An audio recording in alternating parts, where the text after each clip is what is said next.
Yeah, and Minotaur it is.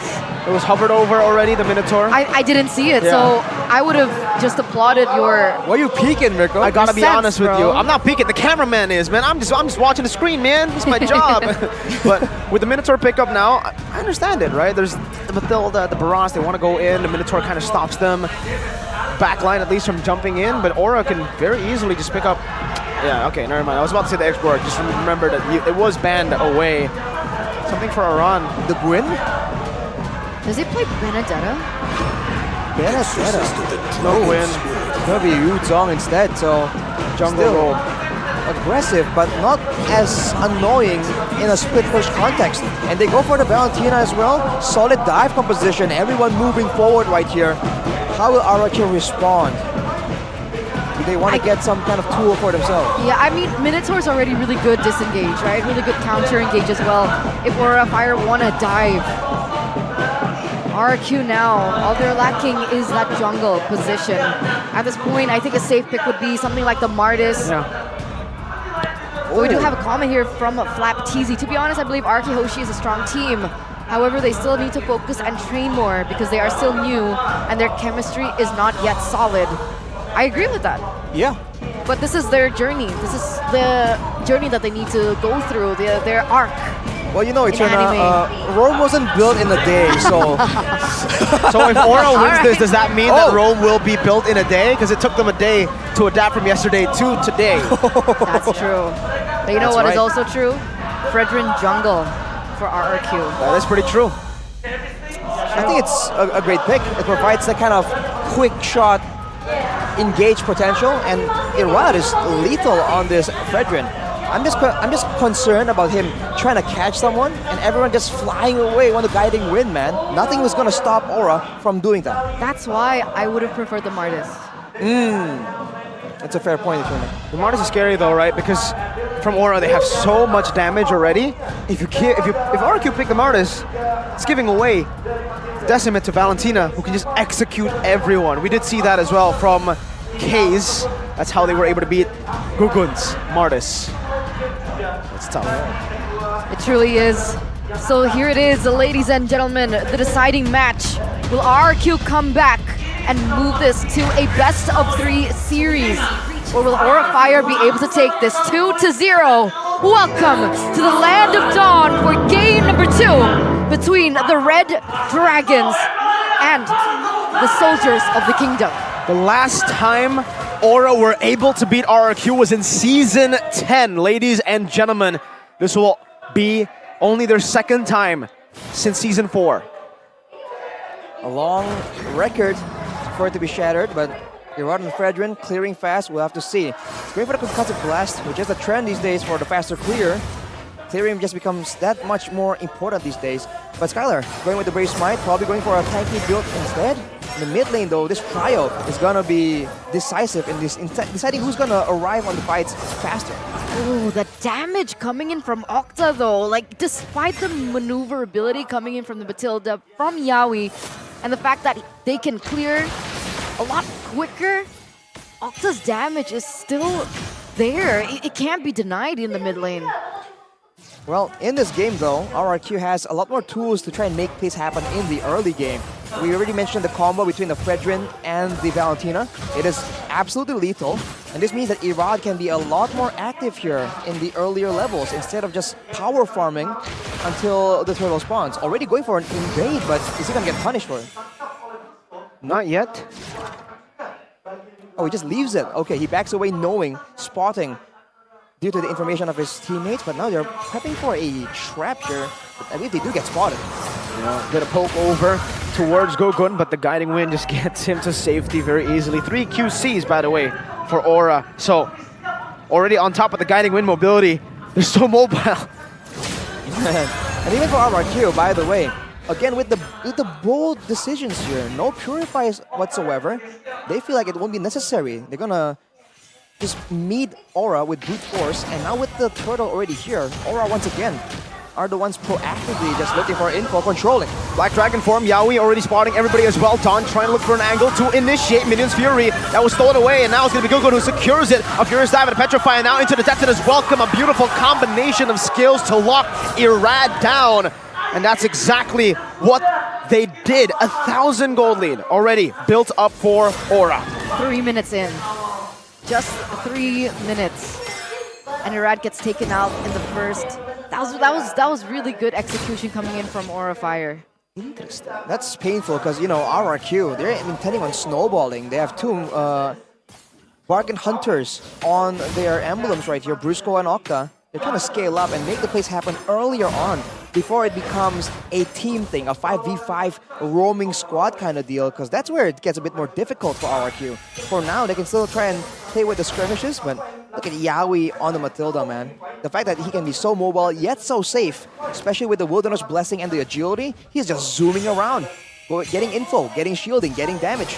That's why this hero is just so annoying to deal with. That's why when you mentioned like the early game of RRQ, sure, I get it because of the damage, but in terms of mobility, setup, and rotations, because of the Matilda, Aura Fire, I do believe, has a little bit of an edge in this early game, and we see it actually come through. They're able to set up a lot quicker, they're able to make a lot more ganks happen, but here it is. We're gonna go all onto Gugun, even a Minus Fury. Good detonus, welcome to get him out. Circling Eagle by YEAHHH onto Brusco, forcing him to flicker out, and Aura gets out safely. By the way, we want to mention, wait, YEAHHH in that bush. Irad wants to dash for sure, but YEAHHH has more dashes. Back to the emblems. Actually notice that for Gugun, he always takes a particular set of emblems here. Thrill. So on the Akai and on the Barats, we did see in game 1, Irad didn't go for the Thrill. So it's something that's like peculiar about Gugun. And so far, both games, he did secure first Turtle with that Thrill. So that base damage doing him a lot. Especially on a hero like the Barats with a lot of built-in extra stats with the stacks, with the passive. Definitely works out well, but it might be a personal preference kind of deal. Back to the Turtle setup again, though. Dawn is just trying to find vision, but he can't really do much on the CC. No, not much. Zoned away instantly by the Black Dragon form in Irad as well. Not even going to contest this time. RRQ are playing the passive game now. Oh, even in the gold lane, Kabuki winning out against Skylar. Very aggressive, though. Brusco comes in. A good sliding tackle to stun Brusco up. No minions, Fury, and also YEAHHH rotated up. Does he already have Flask? It might be. Turtle Guard, he has skill. Ooh, flickers out of the Appraiser's Wrath, just barely. No, he doesn't. Not yet. Okay, so it was just a shield from the Guiding Wind. Yeah. And it's already so massive. I don't think he's going to be forced to rush it either, although he might.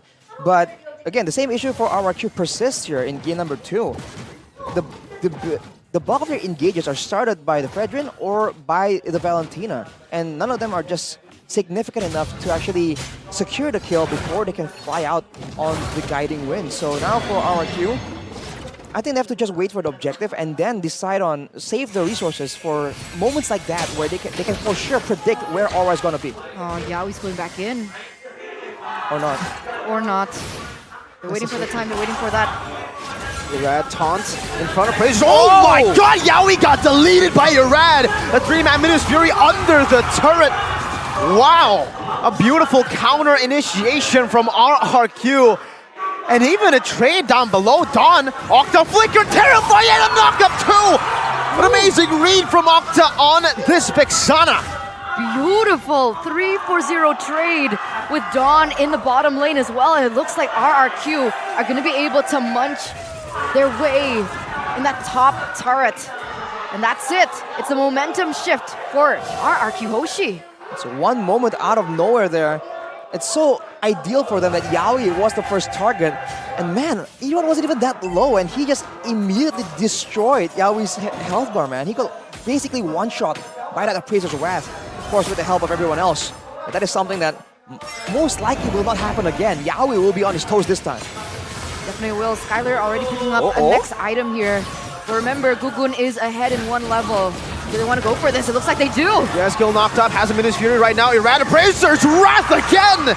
This time onto YEAHHH. Black Dragon form is Dawn. Pops into Vengeance in the back line. 1v4. An interesting decision by Dawn that will not go his way. It's Kabuki who punishes him, but RRQ do not let it go in vain. They get a turret in the mid lane for the trade of Dawn. And it looks like they're going to be able to get their hands on the next neutral objective as well. So that is going to be Dawn traded in for a tower in the mid side, giving them a little bit more room to play with in terms of rotations. And that anchor in the mid lane, but what? Flicker out, Skylar. All right. They decided to back off both. Gugun has rotated as well, but they did burn out a flicker from Kabuki. That's massive. I wonder what happens in between games, man, because RRQ, they're looking a lot more alert, a lot more decisive. Definitely. And they are making full use of the bushes. Unlike game number 1. In game 1, they seem to be desperate, like running straight towards Aura. Now, they're just pre-positioning into these situations where they can just get an easy access towards Kabuki, towards YEAHHH, and it's working out great for them. Audience prediction has shifted a little bit though here. 69% this time around. Nice. A little bit less than it was in game number 1 with Aura grasping a little bit more, what do you call it? Hope, faith. Right, a bit more, what, good faith? Yeah. Not quite sure, but you know, Aura can still prove everyone wrong so far. But look at RRQ, man. They're already setting up on the other side of the map. They want to make sure that they have the setup advantage this time. Because if it's an even setup advantage, I do believe that for now, Aura does have a bit of an advantage. Okay. Dawn in the bottom lane has the Vengeance back up right now. Guiding Wind ready. Kabuki finds the turret. It's traded for, I believe, a tier 2 up top there. Skylar doing the same thing with the help of Octa and Brusco. Gugun's got to be careful. He doesn't even have the big guy stacks. Look at him. He's a small dinosaur in a world of knockups. 2 knockups, Brusco and Octa, and that will mean that the purple buff will be going to the hands of Irad. Resources are being taken away from Aura left and right here. With Kabuki now only at 3 items. He's still building towards the core 3 items, and on the other side, for Bruno, it's a lot faster with the House Claws and the Berserker's Fury. He is spiked a lot harder just as of right now. And keep in mind, the Flash of the Oasis competed for Yaoi, but not for Brusco. So the next fight is going to be a lot tankier. Well, Aura is going to be a lot tankier than RRQ would expect unless they spot that difference. So they might want to be a bit more careful in how they want to approach this. Because I don't think Dawn can zone the whole team like last time. This is scary. Very scary. Kabuki has the House Claws though. Black Dragon formed by Aran. Let's see how they respond to this Dawn in the back line right now. Saraz's going to be able to win out the Retribution battle. Kabuki still free hitting in the back right now. That's going to be the Vengeance from the side of Dawn to keep him alive. Brusco taken out right now as Aran jumps into the back. Skylar still able to kite away. Gugun 1 HP. Irad chasing him, knocking him up. A few of the shots and the taunt locking him down. Guiding Wind, bringing it down. But RRQ did secure the neutral objective and a better trade. Definitely a 2-for-1, only losing Brusco in everything that just occurred. Lord is going to be marching down there in the top side. And finally, Brusco has the flask. So when he comes back, when he comes into the... Oh no, Irad? Do they want to go for this? No, they don't. They're going to wait for the Lord first. This is a scary situation, man. RRQ with forward momentum and with Irad just having a advantage. Irad is standing there, and I believe he has the blade armor, so he was actually dealing damage to Kabuki. Funnily enough, RRQ, can they try and get something more right here? They don't have great siege, and I think they will back away. They're waiting. Lord is still marching there in the top side, hasn't quite arrived just yet. RRQ going to be able to get that buff away from Aura first. Buy them a little bit more time. But here it is, Octa looking for an angle. Will Yaoi be able to make a play? We'll see, not the big playmaker that we expect usually. That's a 2-man Kabuki knocked up, still able to survive. Go good. Detonus welcome onto Irad, locking him down. Minions Fury from the side of Brusco, diving into the base turret right now as Irad's going to be able to taunt Yaoi. Appraiser's drag dodged away from Gugun. Good movements back to the Oasis, giving around enough HP to Guiding Wind with the Furious dive defensively, and they have defended, only losing 1 base turret. Man, that's a long, drawn-out fight, and yet no casualties. Great plays from both teams, particularly Brusco, trying to zone everyone with the Minuan Fury. And for the side of Aura, man, they were trying to zone, push back Skylar, but with that build, with the Brave Smite, it seems like a lot of marksmen right now are just completely comfortable, just sitting right in front of their opposing team, and they think they'll make it out. Ladies and gentlemen, while we're on a little bit of a break here, go ahead and get that code on the GoPay app. Pulsatarmura. It's available only for the first 30 people. And you know what? I'm one of them, so you guys need to get that as soon as possible. That's cheating, man. It's okay. Well, we'll have to see, man. But, you know, make sure you use GoPay to get full value, because RRQ is definitely trying to do so. And keep in mind, Skylar is going for a full damage build. He does not have the Brute Force Breastplate. He does not have the Thunderbelt, so he is going to be a bit squishier, and that is something that can be punished. Gugun super tanky. So soaking it in, red tree. From Irad, only from Irad. Interesting choice, knowing that Lord is going to be spawning now. Oh. I thought that would do more damage, but YEAHHH just tanked it up like a boss. Like a boss. Well, Don, which means boss in some cultures, he's gonna have the advantage on the other side of the map. And for now, I think RRQ is trying to bait for a fight, man. I don't think they're actually trying to go for a 50-50 here. They have the level advantage, the gold advantage, and this is what they want. Something to entice Aura to overextend and commit to a fight. They're doing the exact same thing that Aura did to them in game number 1. Exactly the same. Look at the way that they're playing. No ult on Dawn. YEAHHH has him in his Fury. Gugun walking forward, circling Eagle on the Skyline with the Black Dragon form, following it up. YEAHHH in his Fury. Appraiser's Smash not connecting. Aran in the back line and in a 2v1. But it's going to be Dawn doing the same thing, but winning this time around. Aran still with the help of the guiding wind. Yaoi very low, still running away. The last hit not able to connect, as that's also Kabuki and YEAHHH versus Irad. A flicker backwards, but Dawn finds the winning play with Octa. Now it's only one. The Black Dragon, Aran in the base against 4 members, and RRQ are deciding 2 members in the mid, the other 2 trying to end. Aran clearing the wave. Dawn still in the front, giving Skylar enough room to go for the stack. 6 seconds for Gugun. They're still trying to clear the wave in the mid lane now. RRQ looking for a possible end angle. Gugun's back up. Minion wave up top. They should be able to get a base turret, but I'm not too sure if they made the right call. The Lord was up for grabs for free. But they didn't go for it. They wanted to go for an end, but they weren't able to do that. The death timers worked perfectly in favor of Aura Fire, and now RRQ have to go in for the reset on the Lord once again with all 5 members back up. But this might just be part of the plan. RRQ, they need this Lord up to bait Aura out again. So going for the base turret, now they have Prio in the lanes. Now they can try and force Aura to an even worse fight. And it can be just the exact same story. Irad and Dawn just zoning the whole backline and making sure that Skylar and Brusco just do their thing and survive in the back. We'll have to see, man. Aura, can Gugun do it for his team? Lord is already a quarter of HP. Dawn is trying to go in that mid lane. Yaoi, Flask of the Oasis with the guiding wind. Not 15 yet. Them back up. Not 15, you're right. The Irad has a level advantage. Black Dragon form. Here it is. Appraiser's Wrath with the combo and the Retribution.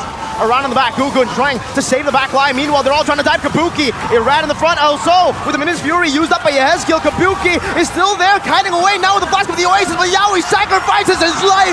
Skylar finds a double. It's only Aran, and Skylar's hungry for some dragons. Irad picks up the last kill in this game. That's 15-4 in 15 minutes and 40 seconds. They find the Lord and everything. RRQ prolongs the series. We're going to get a 3rd game. Welcome to game number 3, ladies and gentlemen. Woo. RRQ with a wiped out in the last second of that series. Hey Rash, it looks like we're going to game number 3, bro. Game 3 is what it's all about. Man, that was intense. That was a different RRQ. They let go the Mathilda, man.